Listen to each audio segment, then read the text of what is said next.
Team India के तेज गेंदबाज मोहम्मद सिराज की बड़ी कामयाबी। मोहम्मद सिराज दुनिया के नंबर 1 गेंदबाज बने हैं। वनडे रैंकिंग में पहले पायदान पर पहुंच गए हैं सिराज। एशिया कप में सिराज ने बेहतरीन मुजाहिरा किया था, 6 विकेट लिए थे सिराज ने और अब उनका रिकॉर्ड यहां नंबर 1 हो गया है।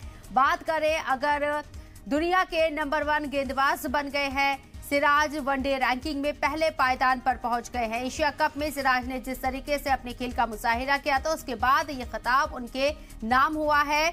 दुनिया के नंबर 1 गेंदबाज बने हैं, वनडे रैंकिंग में पहले पायदान पर पहुंच गए हैं मोहम्मद सिराज। तो टीम इंडिया के तेज गेंदबाज मोहम्मद सिराज ने ये बड़ी कामयाबी हासिल कर ली है।